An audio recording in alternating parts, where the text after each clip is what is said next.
Welcome back to the next segment, everyone. This segment is called Letting Go. It is also from Putting an X Through Anxiety by Louie Giglio.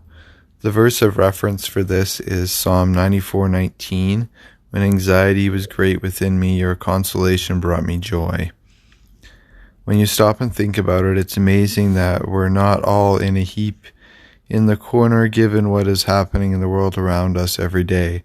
Our news feeds are filled with rumors of war and actual war, terrorist attacks, natural disasters, random acts of senseless violence, political upheaval, financial market instability, foreclosures, downward trends, nuclear threats, refugee plights, dictator decisions, and crippling diseases.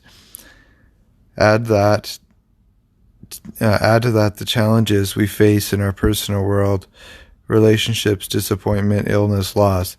You have a recipe for worry, fear, and in the most extreme cases, a complete nervous breakdown. If we are not careful, we can forget that we are not in charge of the universe. And when we do forget, we run the risk of collapsing under the weight of the affairs of the world. Anywhere you turn for help with anxiety, you will find a few common themes. One of those is to relinquish control, to admit that there are a lot of things we cannot change or we cannot manage to overcome we desire. In other words, there's a lot we are not in charge of in this world. To admit this doesn't imply that we shirk our responsibility for the things God gives us to steward, or that we fall prey to that we fail to pray in faith, believing that God can change nations and history. Rather, to admit we are not in control of much allows us to remember who it is that brought us from death to life in Christ, and causes us to realign ourselves with reality that He is actually in control of this world. That is why recovery programs stress the adage, let go and let God. From a distance, and especially if you are in a season where you pretty much have your stuff together, this saying can sound trite, but it's actually a spot-on prescription as any.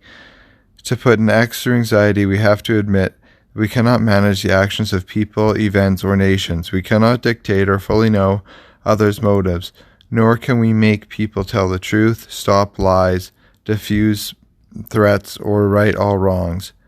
We cannot personally protect and insulate every person we love from pain, or cause everyone around us to make a wise choice.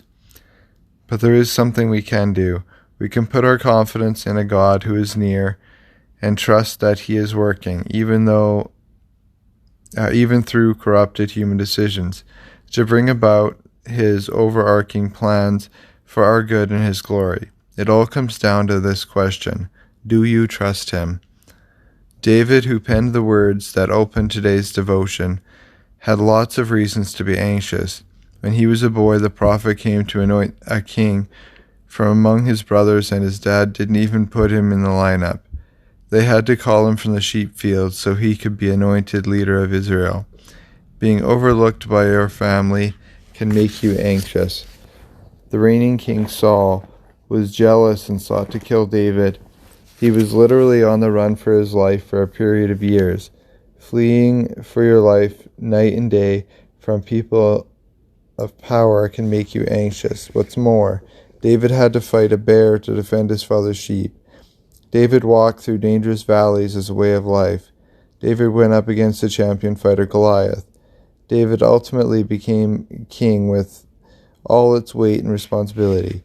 In seasons, David felt forgotten by God. In battle, David marshaled armies. David ruled a nation. David was tempted and sinned greatly. David had a man killed in an attempt to cover up his sin.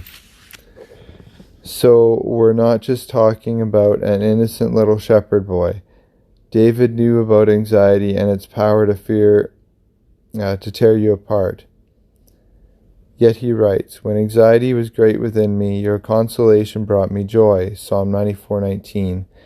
His consolation was God's presence. We have God's presence as well, more specifically the promise that Christ will be with us and live in us if we put our trust in Him. Jesus knew about a troubled world, yet He makes this offer to you. Peace I leave with you, and my peace I give you. I do not give to you as the world gives. Do not let your hearts be troubled, and do not be afraid. John 14:27. In a world that appears to be crumbling, Jesus is the Prince of Peace. He is not often looking for the easiest way to get you out of the fire, but He does promise to bring you peace in the midst of whatever storm you're in. The critical step for you is to set aside your pride and trust in Him. We mentioned early in this journey that no two cases of anxiety are the same, but it is a matter of record that a lot of people who battle this giant have high control issues. Those who like to be or think they are in control. If you're a perfectionist and a controlling person, it's likely anxiety is at your door or worse, already in your house. To fight the giant of control, we must dig even deeper. Beneath the spirit of control is the root of pride. Me is at the center of the controlling life. This attitude works itself throughout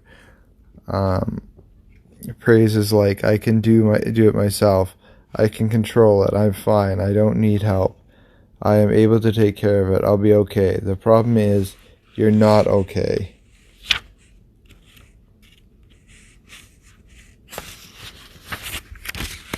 To let go is to bend the knee and admit to God that we are trying to manage life on our own. God knows that we are dust. He knows that we are frail. Psalm 103:14. God understands the human frame is not meant to carry the weight of the world.